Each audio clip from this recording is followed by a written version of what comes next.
क्या बागवानी में खुदाई का नाम सुनते ही आपकी कमर में दर्द होने लगता है? और क्या आपका पावड़ा पत्थर जैसी कठोर मिट्टी में मुश्किल से ढसता है? तो क्या होगा अगर मैं आपको बताऊं कि एक ऐसा साधारण पाउडर है जो आपकी मिट्टी को ताजी रोटी के आटे की तरह नरम और हवादार बना सकता है। और सबसे खास बात यह है कि इसके लिए आपको फावड़े से थका देने वाला काम करने की जरूरत नहीं होगी। आज हम इस अद्भुत उपाय का रहस्य उजागर करेंगे जो बागवानी के बारे में आपकी सोच को पूरी तरह बदल देगा। आइए सबसे पहले यह समझ लें, भारी चिकनी या सिर्फ सख्त जमीन किसी भी बागवान के लिए सिर दर्द से कम नहीं। ऐसी मिट्टी में पौधों की जड़ें ठीक से सांस नहीं ले पाती, पानी या तो ठहर जाता है या सतह से बहकर निकल जाता है, मिट्टी में गहराई तक नहीं पहुंचता। और ऐसे माहौल में फायदेमंद सूक्ष्म जीवों का पनपना लगभग नामुमकिन है। सदियों से इसका एकमात्र समाधान सालाना खुदाई ही रही है। ये एक कड़ी शारीरिक मेहनत है और जैसा कि हम जल्द ही जानेंगे, ये हमारे बगीचे के स्वास्थ्य के लिए हमेशा उतना फायदेमंद नहीं होता। तो आइए अब हमारे आज के नायक से मिलते हैं। और नहीं, ये किसी लैब से निकला कोई गुप्त रासायनिक खाद नहीं है, न ही ये कोई परियों की कहानी वाली जादुई पराग है। हालांकि इसका असर किसी चमत्कार से कम नहीं लगता। ये अद्भुत पाउडर जिसका इस्तेमाल हम आज करने जा रहे हैं, इसका नाम है गार्डन डायटोमाइट। हो सकता है आपने इसके दूसरे नाम भी सुने हों, जैसे माउंटेन फ्लोर या की सिलगुर, लेकिन इससे इसकी असलियत नहीं बदल जाती। और सबसे कमाल की बात यह है कि यह 100% प्राकृतिक चीज है। जरा कल्पना कीजिए, लाखों साल पहले पुराने जमाने की झीलों और समुद्रों में डाइटम नाम के बेहद छोटे शैवाल, पानी के पौधे रहा करते थे। इनमें से हर एक का सिलिकॉन से बना एक मजबूत कवच होता था। समय के साथ जब ये शैवाल मर जाते थे तो इनके कवच तल पर जमा होकर कई मीटर मोटी परतें बना लेते थे। आज इन्हीं जीवाश्म पत्थर बने जमावों को निकाला जाता है, सावधानी से पीसा जाता है और हमें वही सफेद पाउडर डायटोमाइट मिलता है। यानी असल में हम अपनी मिट्टी में कोई रसायन नहीं बल्कि प्राचीन जीवन के कण मिला रहे हैं। और मिट्टी की इस अविश्वसनीय उर्वरता का सारा राज इन्हीं की अनोखी सूक्ष्म संरचना में छिपा है। आइए इस पर करीब से नजर डालते हैं। तो आखिर इसकी सुपर पावर क्या है? यह प्राचीन चूर्ण इतना असरदार क्यों है? जैसा कि मैंने पहले ही बताया, इसका पूरा रहस्य इसकी अनोखी संरचना में छिपा है। कल्पना कीजिए कि इस पाउडर का हर एक छोटा सा कण सिर्फ एक बेजान गुच्छा नहीं, बल्कि प्रकृति द्वारा लाखों साल पहले बनाई गई एक जटिल और खूबसूरत जालीदार संरचना है। अगर हमारे पास एक बेहद शक्तिशाली माइक्रोस्कोप होता तो हमें कुछ अविश्वसनीय देखने को मिलता। डायटोमाइट का हर कण एक खोखले सिलेंडर या छोटी सी डिब्बी जैसा होता है जो पूरी तरह से सूक्ष्म छिद्रों यानी पोर्स से भरा होता है। इसकी बनावट सबसे ज्यादा एक स्पंज या झांवा पत्थर जैसी है। यही पोरसपन ही सारे रहस्य की कुंजी है। इसी के कारण डायटोमाइट का कण अविश्वसनीय रूप से हल्का होता है, लेकिन फिर भी बहुत मजबूत। ये अपने वजन से 1.5 गुना या कभी कभी तो 2 गुना ज्यादा नमी सोखने और रोकने की क्षमता रखता है। लेकिन इसकी एक दूसरी खासियत भी है। इन जीवाश्म बने कवचों के किनारे बहुत तेज होते हैं, जैसे सूक्ष्म ब्लेड। हमारे लिए ये बिल्कुल सुरक्षित है, हमें इनका जरा भी एहसास नहीं होगा। लेकिन कीड़ों की दुनिया के लिए ये बिल्कुल अलग कहानी है, जिस पर हम थोड़ी देर बाद बात करेंगे। तो आइए इसके 2 मुख्य गुणों को याद रखें, स्पंज जैसा अविश्वसनीय पोरसपन और तेज धार वाले किनारे। यही अनोखा मेल डायटोमाइट को हमारे बगीचे के लिए एक सच्चा सुपर हीरो बनाता है। और यहीं से शुरू होता है असली कमाल। जरा कल्पना कीजिए कि क्या होता है जब डायटोमाइट के ये लाखों छोटे लेकिन बेहद मजबूत कण हमारी कठोर और थकी हुई मिट्टी में मिलते हैं। खासकर अगर आपकी जमीन भारी दोमट या चिकनी मिट्टी वाली है। मिट्टी के कण बहुत महीन चपटे होते हैं और वे अक्सर आपस में चिपक जाते हैं, खासकर बारिश या सिंचाई के बाद। इसका नतीजा ये होता है कि मिट्टी एक ठोस, लगभग जलरोधी परत में बदल जाती है, जहां न तो हवा के लिए जगह बचती है और न ही पौधों की नाजुक जड़ों के लिए। तो हमारा डायटोमाइट यहाँ छोटे छोटे आधार स्तंभों की एक सेना की तरह काम करता है। इसका हर कण अपनी अनियमित आकृति और कठोरता के कारण मिट्टी के चिपके हुए ढेलों के बीच सचमुच घुस जाता है। यह उन्हें शारीरिक रूप से अलग करता है और उन्हें दोबारा एक घनी परत में जुड़ने नहीं देता।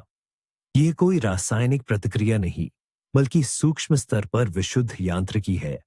इसके परिणाम स्वरूप मिट्टी में अनगिनत सूक्ष्म रिक्त स्थान, चैनल और वायु कोष्ठ बन जाते हैं। जमीन अब एक ठोस पिंड नहीं रहती, बल्कि एक डीली ढाली भुरभुरी संरचना में बदल जाती है। ठीक इसी तरह हमें फूले हुए पांव जैसा प्रभाव मिलता है। मिट्टी हल्की, दानेदार और हवादार हो जाती है। हम बागवानों को ऐसी भुरभुरी बनावट से जो सबसे बड़ा फायदा मिलता है वह है, जाहिर है, वातन। यह वैज्ञानिक शब्द सिर्फ एक चीज बताता है, मिट्टी में हवा का मिलना। हमारे लिए हवा वह है जिससे हम सांस लेते हैं, और पौधों की जड़ों के लिए हवा उतनी ही जरूरी है जितनी कि पानी या पोषक तत्व। घनी चिपकी हुई मिट्टी में जड़ों का दम घुटने लगता है। वे ठीक से विकसित नहीं हो पाती, नमी और पोषण सोख नहीं पाती। पौधा मुरझा जाता है, ठीक से बढ़ता नहीं, बीमार पड़ जाता है, भले ही हम उसे खूब पानी दें और खाद डालें। डायटोमाइट इस समस्या को जड़ से खत्म कर देता है। वही झरझरी हवादार संरचना बनाकर यह मिट्टी की सबसे निचली परतों तक ऑक्सीजन पहुंचाता है। जड़ें आखिरकार खुलकर सांस लेने लगती हैं। वे तेजी से बढ़ती हैं, फैलती हैं और पानी पोषण की तलाश में गहराई तक जाती है। और स्वस्थ जड़ें ही एक मजबूत, ताकतवर पौधे का आधार है, और जाहिर है, भरपूर फसल की भी। आप देखेंगे कि आपके नए पौधे जल्दी जड़ पकड़ लेते हैं और बड़े पौधे ज्यादा स्वस्थ और शक्तिशाली दिखते हैं। और ये सब सिर्फ ऑक्सीजन की आसान पहुंच की वजह से है। लेकिन मिट्टी में हवा का संचार बेहतर करना सिर्फ आधी बात है। डायटोमाइट का दूसरा सबसे अहम गुण सीधे इसकी स्पंजी बनावट से जुड़ा है। यह नमी बनाए रखने की इसकी अद्भुत क्षमता है। याद कीजिए, बारिश के मौसम में भारी चिकनी मिट्टी का क्या हाल होता है। पहले तो पानी सतह पर जमा होकर पोखर बना लेता है, जो जमीन के अंदर नहीं जा पाता। और फिर जब चिलचिलाती धूप पड़ती है, तो यही जमीन पल भर में सूखकर इतनी कठोर पपड़ी बन जाती है कि इसमें दरारें पड़ जाती हैं और पौधों की कोमल जड़ें टूट जाती हैं। डायटोमाइट इस पूरी तस्वीर को बदल देता है। मिट्टी में मिलते ही इसका हर सूक्ष्म कण एक छोटे से जलाशय की तरह काम करने लगता है। सिंचाई या बारिश होने पर डायटोमाइट अतिरिक्त नमी को तुरंत सोख लेता है, उसे जड़ों के पास जमा होने या सतह से उड़ जाने नहीं देता। और फिर जब मिट्टी सूखने लगती है, तो ये जमा किए हुए पानी को धीरे धीरे और लगातार वापस पौधों की जड़ों तक पहुंचाता रहता है। इस तरह यह मिट्टी में नमी का एक प्राकृतिक संतुलन बनाए रखता है। नतीजतन आपको क्यारियों में पानी बहुत कम देना पड़ता है और पौधे सूखे के समय को भी आसानी से झेल लेते हैं। आपकी मिट्टी अब पत्थर की तरह सूखकर कठोर नहीं होगी, बल्कि काफी लंबे समय तक हल्की नम बनी रहेगी। ये खासियत पिछली बात से ही जुड़ी है, पर इस पर थोड़ा विस्तार से चर्चा करना जरूरी है। दरअसल हम बात कर रहे हैं पोषक तत्वों को रोकने की क्षमता की। सोचिए, क्या होता है जब हम अपनी सामान्य ठोस मिट्टी में खाद डालते हैं, खासकर तरल खाद। बिल्कुल सही, पहली ही तेज बारिश या जबरदस्त सिंचाई में इन जरूरी पोषक तत्वों का ज्यादातर हिस्सा पानी के साथ बहकर मिट्टी की उन गहरी परतों में चला जाता है जहां पौधों की जड़ें पहुंच ही नहीं पाती। इसका मतलब तो ये हुआ कि हम अपने पैसे और मेहनत दोनों पानी में बहा रहे हैं। ऐसे में डायटोमाइट इस समस्या को भी हल करने में मदद करता है। ये एक स्पंज की तरह काम करता है और सिर्फ पानी ही नहीं, बल्कि उस पानी को भी सोख लेता है जिसमें हमारे सारे पोषक तत्व जैसे नाइट्रोजन, फास्फोरस, पोटेशियम और सूक्ष्म पोषक तत्व घुले हुए होते हैं।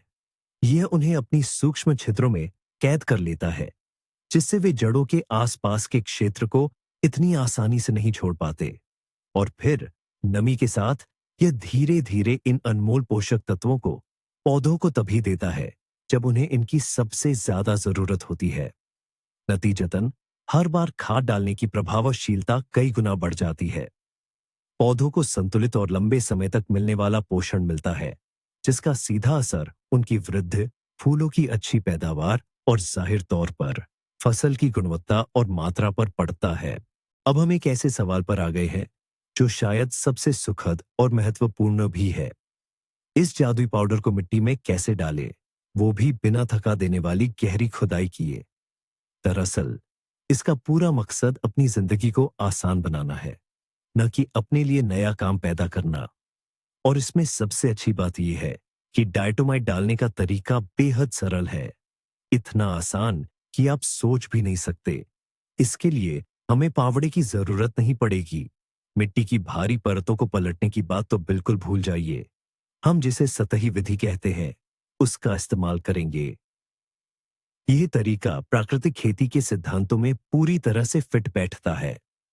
इसका मतलब है कि हम मिट्टी की प्राकृतिक संरचना को बिगाड़ेंगे नहीं और न ही उसके फायदेमंद जीवों को परेशान करेंगे। हम बस प्रकृति को अपना काम थोड़ा और बेहतर और तेजी से करने में मदद करेंगे। यह इतना आसान है कि इसे कोई भी कर सकता है, फिर चाहे उनकी उम्र कुछ भी हो या वे शारीरिक रूप से कितने भी सक्षम क्यों न हो। इस पूरी प्रक्रिया में आपको कुछ ही मिनट लगेंगे और इसका नतीजा आपको सालों साल खुश करता रहेगा। तो आइए अब इस आसान तरीके को एक एक कदम करके समझते हैं। तो चलिए देखते हैं कि इसे जमीन पर कैसे इस्तेमाल करना है। यह बहुत ही आसान है। आपको बस हमारा डायटोमाइट पाउडर लेना है और इसे मिट्टी की सतह पर समान रूप से फैला देना है। सोचिए, जैसे आप किसी बड़े सलाद पर नमक छिड़कते हैं या केक पर पिसी हुई चीनी डालते हैं। बिल्कुल इसी तरह हल्के हाथों से इसे फैलाना है। आप इसे सीधे हाथ से थैले से पाउडर निकालकर कर सकते हैं या फिर और भी समान रूप से फैलाने के लिए एक छोटी छलनी का उपयोग कर सकते हैं। आप इसे किसी भी जगह पर इस्तेमाल कर सकते हैं, खाली क्यारियों में जिन्हें आप लगाने के लिए तैयार कर रहे हैं, ग्रीन हाउस की मिट्टी में, पेड़ों और झाड़ियों के तनों के चारों ओर, बारहमासी फूलों की क्यारियों में और यहां तक कि अपने लॉन में भी। अगर क्यारी में पहले से पौधे हैं तो घबराने की कोई बात नहीं। बस सावधानी से पाउडर को पौधों के बीच में फैलाए और इस बात का ध्यान रखें कि यह पत्तों पर न पड़े। बस इतना ही है आपका काम। कोई झुकने की जरूरत नहीं, कोई भारी भरकम काम नहीं। आप बस इस जादुई पाउडर का एक पैकेट लेकर अपने बगीचे में घूमिए। आपकी मुख्य शारीरिक मेहनत यहीं समाप्त हो जाती है। इसके बाद हमारे बाग के असली कृषि विशेषज्ञ और मेहनती श्रमिक यानी डायटोमाइट के कण और प्रकृति अपना काम शुरू कर देते हैं। और यहीं से असली जादू शुरू होता है, जिसमें आपको कुछ करने की जरूरत नहीं। डायटोमाइट को मिट्टी में पूरी तरह से मिलाने का सारा काम बागवानी के हमारे सबसे बड़े मददगार करेंगे। ये कौन है? जाहिर है, केंचुए और पानी। जैसे ही आप पाउडर बिखेरेंगे, पहली बारिश या सिंचाई डायटोमाइट के कणों को मिट्टी की ऊपरी परत तक पहुंचाना शुरू कर देगी। पानी जमीन में रिसता जाएगा और अपने साथ डायटोमाइट के सूक्ष्म कणों को भी गहराई में ले जाएगा। लेकिन असली मेहनती तो केंचुए ही है। वे अपनी जिंदगी में लगातार मिट्टी में घूमते रहते हैं, रास्ते में मिट्टी खाते हैं और उसे अपने शरीर से गुजारते हैं। इस तरह वे स्वाभाविक रूप से मिट्टी की ऊपरी परतों को मिलाते रहते हैं और डायटोमाइट के कणों को धीरे धीरे और गहरा ले जाते हैं। दिन ब दिन, हफ्ते दर हफ्ते यह प्रक्रिया लगातार चलती रहेगी। धीरे धीरे, परत दर परत, आपकी मिट्टी की बनावट बेहतर होती जाएगी। यह तुरंत मिलने वाला परिणाम नहीं है, जैसा कि खुदाई करने से मिलता है, बल्कि यह एक व्यवस्थित और सबसे जरूरी बात, मिट्टी की सेहत सुधारने की एक प्राकृतिक प्रक्रिया है। आप मिट्टी के जीवन को बाधित नहीं करते, बल्कि इसके विपरीत उसके लिए बेहतर और ज्यादा आरामदायक स्थितियां बनाते हैं। और मिट्टी खुद ही आपको मनचाहा परिणाम पाने में मदद करती है। आइए अभी एक बहुत ही आम गलत धारणा को दूर करते हैं, जो शायद कई लोगों के मन में हो सकती है। कुछ लोग सोचते हैं कि डायटोमाइट बस एक और उर्वरक है, जैसे कि अज़ोफोस्का या सुपरफॉस्फेट। ये बात पूरी तरह से गलत है। ये समझना बहुत जरूरी है कि डायटोमाइट पौधों के लिए भोजन नहीं है। इसका मुख्य काम उन्हें पोषण देना नहीं, बल्कि उनके लिए आरामदायक रहने की स्थिति बनाना है। इसका सही नाम मृदा सुधारक, सॉइल इंप्रूवर है, या जैसा कि कृषि विशेषज्ञ कहते हैं, यह मिट्टी के लिए एक कंडीशनर है। इसका सबसे बड़ा मूल्य मिट्टी के भौतिक गुणों में सुधार करना है। यह मिट्टी को भुरभुरा, नमी धारण करने वाला और हवादार बनाता है। हाँ, इसमें पौधों के लिए आसानी से उपलब्ध सिलिकॉन होता है, जो एक अच्छा अतिरिक्त लाभ, बोनस है, क्योंकि सिलिकॉन पौधों की कोशिका भित्ति को मजबूत करता है, जिससे वे बीमारियों और कीटों के प्रति अधिक प्रतिरोधी बनते हैं। लेकिन यह सिर्फ एक बोनस है, न कि इसका मुख्य कार्य। इसलिए याद रखें, डायटोमाइट खाद, कंपोस्ट या रासायनिक उर्वरकों के स्थान पर उपयोग नहीं किया जाता है। ये उनके साथ मिलकर काम करता है, एक ऐसा आदर्श वातावरण बनाता है जहां ये उर्वरक अधिकतम कुशलता से अवशोषित हो सके। ये एक आरामदायक घर बनाने वाला है, और उर्वरक वह भोजन है जिसे आप इस घर में लाते हैं। किसी भी काम की तरह यहां भी कोई नुकसान न पहुंचाए का सिद्धांत लागू होता है, जिसका मतलब है कि सही मात्रा का ध्यान रखना जरूरी है। हालांकि डायटोमाइट एक प्राकृतिक और सुरक्षित पदार्थ है, फिर भी इसका ज्यादा इस्तेमाल करना ठीक नहीं है। इसकी बहुत ज्यादा मात्रा मिट्टी को जरूरत से ज्यादा हल्का करके उसकी पोषकता कम कर सकती है। लेकिन चिंता न करें, इसमें गलती करना काफी मुश्किल है। इसके लिए एक सीधा साधा और आजमाया हुआ नियम है जिसका पालन करना चाहिए। औसतन मिट्टी की संरचना सुधारने के लिए प्रति वर्ग मीटर 100 से 200 ग्राम डायटोमाइट डालना पर्याप्त है। आसान भाषा में कहें तो ये आपकी क्यारी के प्रति वर्ग मीटर के लिए लगभग 1 या 2 सामान्य 200 मिलीलीटर वाले गिलास के बराबर है। यदि आपकी मिट्टी बहुत भारी और चिकनी है, तो आप खुराक थोड़ी बढ़ा सकते हैं, लेकिन प्रति वर्ग मीटर 400-500 ग्राम की सीमा से ज्यादा डालना बिल्कुल भी जरूरी नहीं है। बस बताई गई मात्रा को सतह पर बिखेर दे, और यह मिट्टी सुधारने की प्रक्रिया शुरू करने के लिए काफी होगा। भविष्य में आप हर कुछ सालों में थोड़ी थोड़ी सहायक खुराक डाल सकते हैं, लेकिन मुख्य काम आप पहली बार में ही कर देंगे। अब आता है सबसे चौंकाने वाला पल। जरा इस बारे में सोचिए, आप सिर्फ मिट्टी में कोई पाउडर नहीं डाल रहे हैं, आप अपने बगीचे में लाखों सूक्ष्म जीवाश्म डाल रहे हैं, जिनकी उम्र लाखों साल है। ये प्राचीन महासागर के कण हैं, जो अब आपकी फसल के लिए काम कर रहे हैं। इस कहानी में सबसे बड़ा मोड़ यह है कि मिट्टी को ढीला करने का सबसे प्रभावी समाधान प्रकृति ने इंसान के आने से बहुत पहले ही बना दिया था, और यह एक साथ दो काम करता है। मिट्टी की संरचना में सुधार करता है और उसे कीटों से बचाता है। यह सिर्फ एक नुस्खा नहीं, बल्कि समझदार प्राकृतिक तरीकों की ओर लौटना है। तो आइए संक्षेप में बताते हैं। वह जादुई पाउडर जो मिट्टी को रोटी जैसा भुरभुरा बनाता है, वह है गार्डनिंग डायटोमाइट। यह बिना खुदाई के मिट्टी को ढीला करता है, नमी बनाए रखता है, खाद को बेहतर ढंग से सोखने में मदद करता है, और कुछ कीटों को दूर भी भगाता है। ये उन लोगों के लिए एक सरल, सुरक्षित और लंबे समय तक चलने वाला समाधान है जो बिना ज्यादा मेहनत के एक स्वस्थ और हरा भरा बगीचा चाहते हैं। यह वीडियो अंत तक देखने के लिए आपका धन्यवाद। अगर यह आपके लिए उपयोगी था तो कृपया इसे लाइक करें और चैनल को सब्सक्राइब करें, ताकि आप हमारे नए बागवानी रहस्य न चूकें। अब आपके लिए एक सवाल, क्या आपने कभी अपने बगीचे में डायटोमाइट का इस्तेमाल किया है? या शायद आपके पास मिट्टी को ढीला और उपजाऊ बनाने का अपना कोई आजमाया हुआ तरीका है? अपने अनुभव कमेंट्स में साझा करें, हमें पढ़कर बहुत अच्छा लगेगा।